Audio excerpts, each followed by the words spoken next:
कहानी शुरू होते ही हमें एक गांव का सीन दिखाया जाता है। उसी गांव में बहुत सारे लकड़हारे रहा करते थे। इसी गांव में एक बूढ़ा आदमी भी मौजूद था जिसकी सारे लोग काफी इज्जत देते रहते थे और उसकी कही हुई बात को मान भी जाते थे। इस गांव का शेफ उन सभी के लिए खाना बनाता है। खाना बनते ही उन सभी को खाने पर बुलाता है, लेकिन वो बूढ़ा आदमी कहता है कि मुझे अभी कुछ काम है, तुम सभी आराम से खाओ, मैं कुछ वक्त के बाद ही आता हूँ। कुछ टाइम के बाद जब वो वापस आता है तो उसके आंखों पर विश्वास ही नहीं हो रहा था। उसने देखा कि उसके गांव के सभी लोगों को किसी ने बहुत ही बेरहमी से मार दिया है। उन सभी के सर धड़ से अलग हो चुके हैं। वो अभी यह सब देख ही रहा था कि उसके अपने ही गांव के लोगों के साथ यह सब आखिर हुआ कैसे, कि तभी एक अजीब सी शकल का आदमी ठीक उसके सामने आ जाता है और उसे भी मारने के लिए आगे बढ़ चलता है। लेकिन वो बूढ़ा आदमी फौरन वहां से भाग जाता है। लेकिन अब वो जायंट उसके पीछे पड़ चुका था। काफी पीछा करने के बाद वो उसे पकड़कर बहुत ही बेरहमी से एक ब्लेड में उसका सर लगाकर इस तरह से मारता है कि उसकी जान फड़ा उठती है, जिससे वहीं पर उसकी मौत हो जाती है। अगले सीन में प्रेजेंट टाइम दिखाया गया। यहाँ एक ऐसा डिपार्टमेंट दिखाया गया जहाँ पर क्रिमिनल बच्चों की ट्रेनिंग की जाती थी कि वो दोबारा से कभी ऐसा काम या फिर ऐसी गलती ना करें। उनकी काउंसलिंग और उन पर नजर रखने के लिए एक सार्जेंट और फीमेल स्टाफ को रखा गया था। वहाँ उस जगह पर 5 बच्चों को लाया गया था जो कि क्रिमिनल एक्टिविटीज कर चुके थे, यानी उन्होंने कोई न कोई गलत काम जरूर की है। उन्हीं में से एक लड़की का नाम सीबी था। उसी का फादर यहाँ का शेरिफ था। सार्जेंट उन सभी को बताता है कि हम लोग एक जंगल में जाएंगे और वहाँ पर कैंप लगा कर रहेंगे।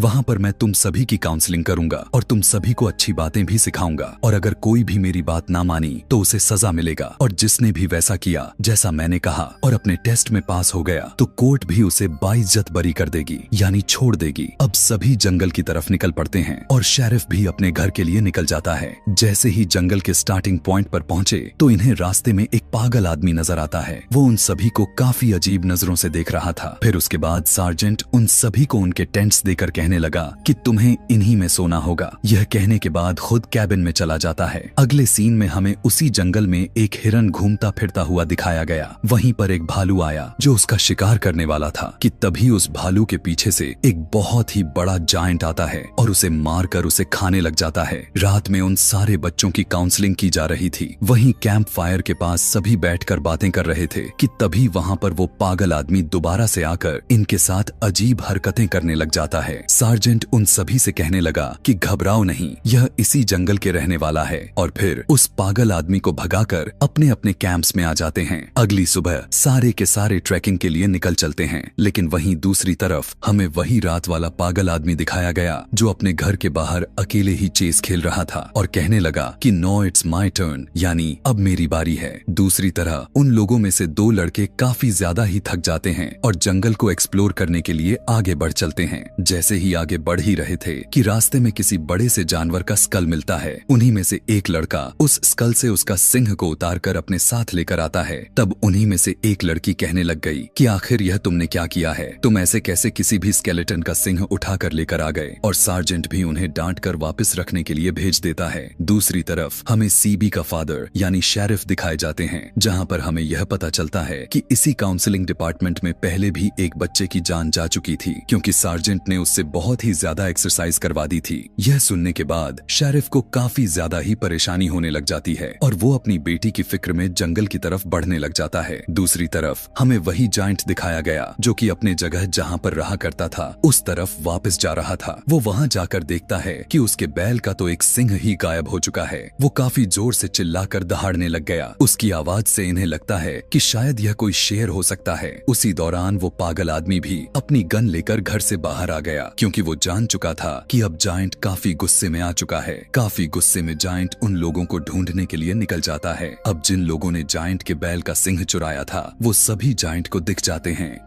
दिखाया गया कि उन्हीं सभी बच्चों में से एक लड़की अपने मोबाइल में काफी बिजी थी कि तभी उसके ठीक पीछे जायंट आकर खड़ा हो गया और बिना रहम दिखाते हुए वो जायंट उस लड़की को अपने कुल्हाड़ी से 2 हिस्सों में विभाजित कर देता है। वहीं उसी टाइम पर एक और लड़की को हिट करता है, जिसके बाद वो बड़ा सा जायंट सार्जेंट को भी 2 हिस्सों में काट देता है। ऐसा कर लेने के बाद वो सार्जेंट को कुचलते हुए बाकी लोगों की तरफ बढ़ने लग गया। बौखलाते हुए सभी के सभी अपने कैबिन की तरफ भागते हैं। सभी बच्चे बच्चे अब प्लान बनाने लग गए कि हम वैन को लेकर जंगल से बाहर निकल जाएंगे, लेकिन पता चला कि उस वैन की चाबी तो उसी सार्जेंट के पास रह गई थी जो अभी अभी मारा गया। तब इन्हीं में से एक लड़का कहने लगा कि मुझे वैन को बिना चाबी के स्टार्ट करने आता है। सभी अब काफी डरते हुए वैन की तरफ बढ़ते हैं, लेकिन पता चला कि उस लड़के से तो वो वैन स्टार्ट ही नहीं हो रहा था। तब लेडी स्टाफ उन्हें फौरन से सभी को कैबिन की तरफ भागने को कहने लग गई। उसी टाइम पर वहाँ जायंट आकर उनके वैन को घसीटते हुए अपने साथ लेकर चला जाता है। ऐसा उसने इसलिए किया था ताकि ये सभी यहाँ इस जंगल से बाहर न निकल सकें। अपने गुफा में जाकर इंतजार करने लग गया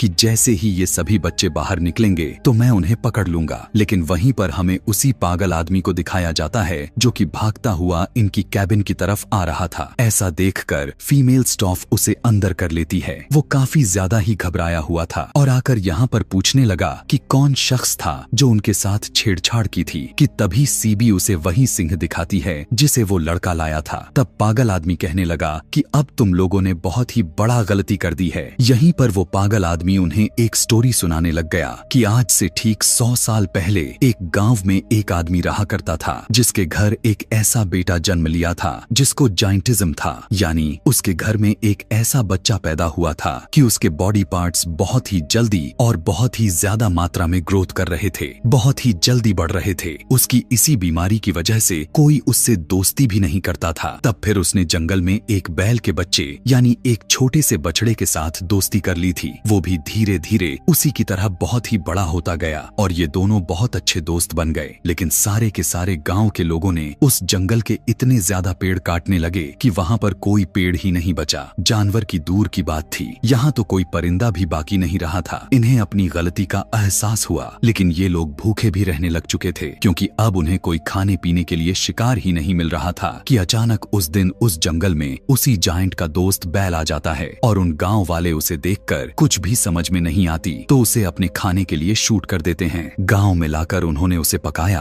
और बहुत ही मजे से खाने लग गए। लेकिन जब जायंट वहां पर आया तो उसे यह सब देखकर बहुत ही गुस्सा आ गया कि उन्होंने मेरे दोस्त बैल को मार दिया। ऐसा होता हुआ देखकर उसने एक एक करके गांव वाले के साथ खूनी खेल खेलने लग गया। उन्हें बहुत ही बेरहमी से मारता चला गया और उसने फिर अपने ही फादर का सर ब्लेड में लगाकर उन्हें काफी ब्रूटल तरीके से काट दिया। यह वही सीन है जो हमें इस कहानी के स्टार्टिंग में दिखाया गया था। ऐसा कर लेने के बाद वो जायंट जंगल की तरफ भाग गया था, लेकिन किसी तरह गांव वालों ने उसे पकड़ लिया। उसे गुफा यानी किसी केव में बंद करके उस केव को ही ब्लास्ट कर दिया गया था। लोगों को लग रहा था कि चलो अच्छा हुआ कि ये अजीब सा दिखने वाला आदमी मर गया, लेकिन उन्हें कहाँ पता था कि वो किसी न किसी तरह से बच निकला था और वो पहाड़ के ऊपर वाले गुफा में रहने लग गया था और वहीं पर धीरे धीरे बड़ा होता गया। वो गांव में एक लड़की को भी पसंद किया करता था, लेकिन वो उससे नफरत किया करती थी। उसी दिन से वो अकेला अपने बैल दोस्त के कब्र के पास ही बैठा रहा करता था। यह कहानी पूरा कर लेने के बाद वो पागल आदमी कहने लगा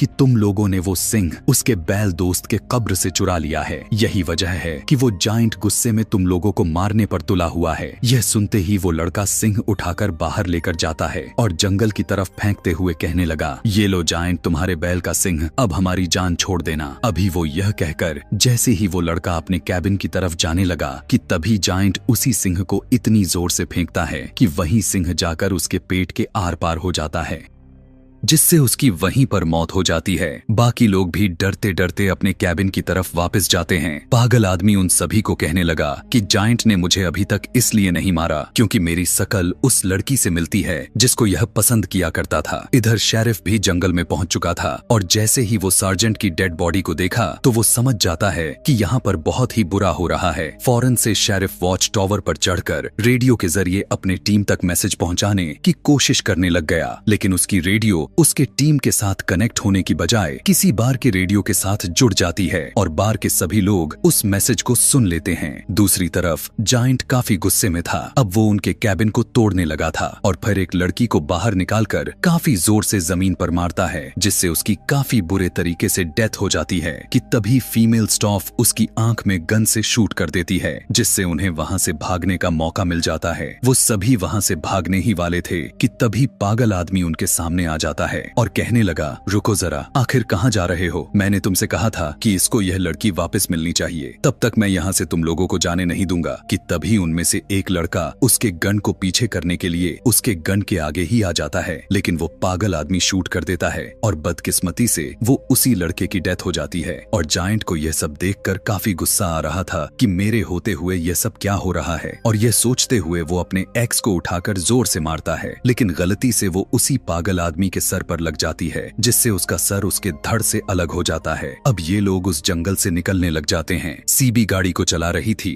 और उसका फादर यानी शेरिफ गाड़ी के पीछे बैठकर जायंट पर नजर रखे हुए थे, लेकिन जायंट भी उन पर अटैक करने के लिए उनका पीछा करना शुरू कर दिया था। जैसे ही सीबी का ध्यान अपने फादर शेरिफ की तरफ गया जो वैन से गिरने वाले थे, ध्यान भटकने के बाद उसका गाड़ी डिसबैलेंस में आ गया और उनका एक्सीडेंट हो गया। तीनों अब भागते हुए एक डैम की तरफ पहुंच जाते हैं। जायंट भी यहाँ पर पहुंच जाता है और इसी के साथ उस बार के अंदर रेडियो पर सुन रहे सारे पुलिस भी वहाँ पर आ जाते हैं। सभी लोग मिलकर जायंट को शूट करने लग जाते हैं, जिसकी वजह से वो काफी इंजर्ड हो जाता है और उसका काफी सारा खून भी बहने लगा था और फाइनली वो उसी ब्रिज से पानी में गिरकर डूबते हुए मर जाता है। सभी लोग जो बच गए थे यानी सीबी, वो फीमेल और सीबी के फादर शेरिफ, वो सारे ब्रिज से उस मॉन्स्टर को डूबते हुए देख रहे थे। सीबी का फादर काफी खुश था कि लास्ट मोमेंट पर उसने अपने बेटी को बचा लिया, लेकिन साथ ही साथ वो बाकी के लिए भी अपसेट थे। और इसी के साथ यह कहानी यहीं पर खत्म हो जाती है। ऐसे ही और भी मूवी एक्सप्लेनेशन वीडियोस देखने के लिए कमेंट में नेक्स्ट लिखना ना भूलें। Thanks for watching.